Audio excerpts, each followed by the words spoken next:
मित्रांनो नमस्कार. सारे भेद गाडून एकत्र या असे डॉक्टर बाबासाहेब आंबेडकर यांनी दिनांक 12 जुलै 1941 रोजी म्युनिसिपल संघासमोर दिलेले भाषण आज आपण त्यांच्या शब्दात पाहणार आहोत.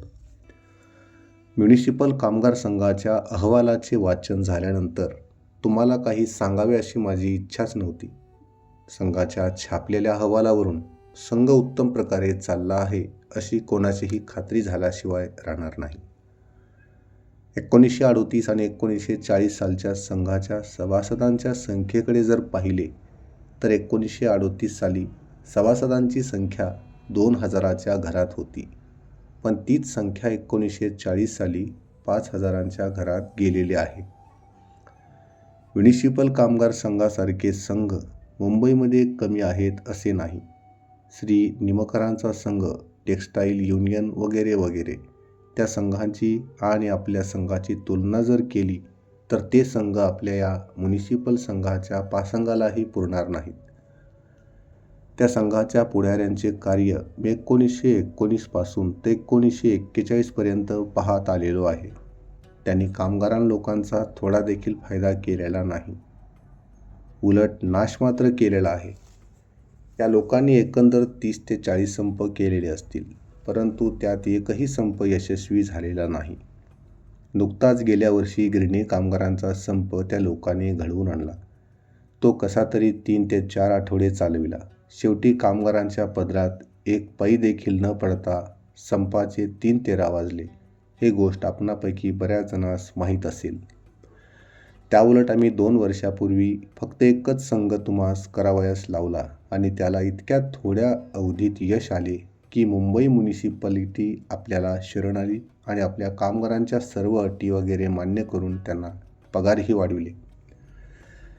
यावरून म्युनिसिपल कामगार संघाला कोणीही नावे ठेवणार नाही. या म्हणण्याबद्दल कोणाला संशय असेल तर त्यांनी मुंबई सरकारचे लेबर गॅजेट पाहावे. सरकार प्रत्येक संघाची व युनियनमधून तपासणी करीत असते, नंतर लेबर गॅजेटमधून नमूद करीत असते. म्युनिसिपल कामगार संघासारखा व्यवस्थित असा कोणताही संघ अथवा युनियन चालत नाही असा शेरा सरकारने दिलेला आहे.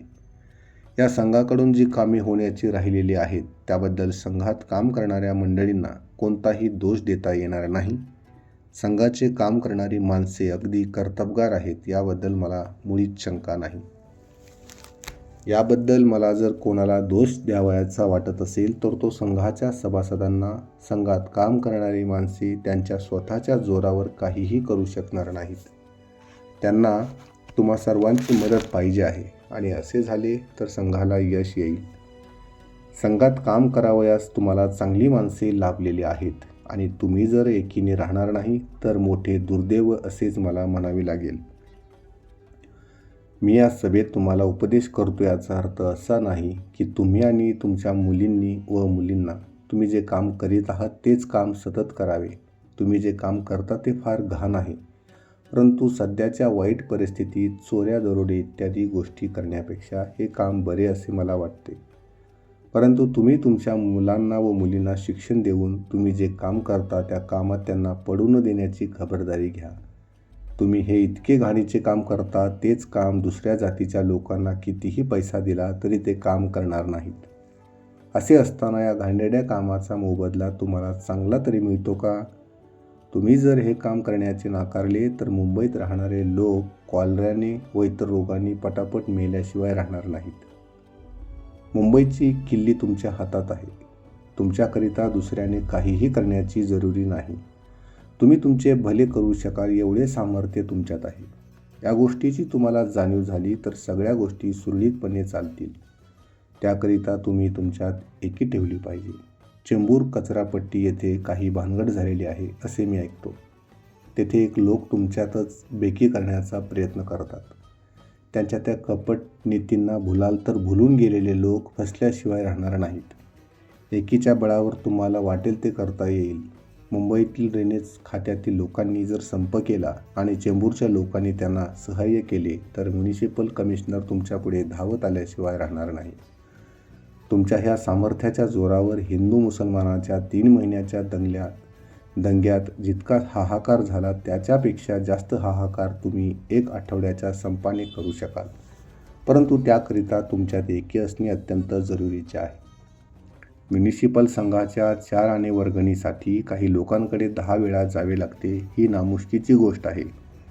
पगाराच्या दिवशी पान, बिडी, सिनेमा वगैरे चैनीसाठी तुम्हाला पैसे मिळतात आणि संघाच्या वर्गणीसाठी 4 आणे मिळू नये. परंतु तुम्हाला मी भिक्षून सांगतो, जो कोणी दुसऱ्यांना जाऊन मिळेल आणि तुमच्यात फाटाफूट करील त्याला पूर्वीप्रमाणेच एखाद्या माणसाने जातीचा गुन्हा केला असताना त्याला वाळीत टाकण्यात येते, त्याचप्रमाणे या बाबतीतही करावे असे सांगण्यास मी मागे पुढे पाहणार नाही, हे तुम्ही पक्के लक्षात ठेवा. तुमच्यात एकी असल्यावर तुमच्या गैरसोयी दूर करण्यासाठी तुम्हास दुसऱ्याजवळ याचना करण्याची मुळीच जरुरी नाही. चेंबूर कचरापाठी येथे आत्तापर्यंत चांगले काम चालले होते. तेथील लोकांना एकी वाखाणण्याजोगी होती, परंतु तेथील अधिकारी लोकांनी काही लोकांना आमिष दाखवून तेथील लोकात फाटफूट करण्याचा प्रयत्न चालविला आहे. त्याचा बंदोबस्त तुम्ही करणार आहातच, परंतु तुमच्या जिल्ह्याचे जे भेद काही लोक पाडण्याचा प्रयत्न करीत आहेत त्याबद्दल मला तुम्हाला सांगावेसे वाटते. हे म्युनिसिपल कामगाराकरताच आहे असे नसून ते सर्वसाधारण अस्पृश्य मानलेल्या लोकांकरिता आहे.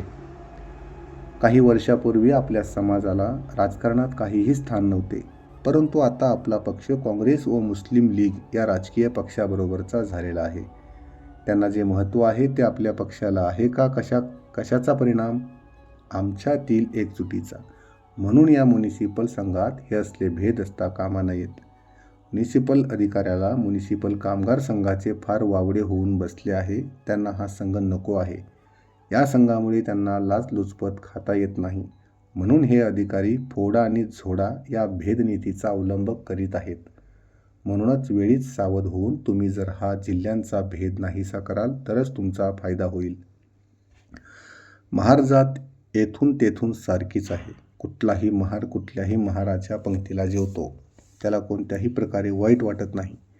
त्याप्रमाणे कोणत्याही प्रांताचा मुसलमान बिस्मिल्ला म्हणाला की कुठल्याही दुसऱ्या प्रांताच्या मुसलमानांबरोबर जेवतो, अगदी त्याचप्रमाणे महार जातीचे आहे. म्हणून लोक हा नाशिकचा, हा साताऱ्याचा, हा नगरचा असा भेद करून आपल्यातील एकी फोडण्याचा प्रयत्न करतील तर सर्वांचे नुकसान झाल्याशिवाय राहणार नाही. युरोप देशाकडे पहा. युरोपमधील राष्ट्रे पृथक्पणे असल्यामुळे त्यांना हिटलरने पादाक्रांत केले. परंतु या सर्व राष्ट्रांनी एकी केली असता त्यांनी जर्मनीचा कधीच नाश करून टाकला असता. तुम्ही तुमच्यात एकी ठेवली तर आम्हाला तुमच्याकरिता भांडता येईल, नाहीतर आमच्या हातून काहीही होणार नाही. आमच्या पायाखालील मातीच जर ढासळली तर काय करणार? म्हणून तुम्ही सर्वांनी एकोप्याने राहून म्युनिसिपल संघाचे बळ वाढवा, एवढी तुम्हास विनंती करतो. धन्यवाद.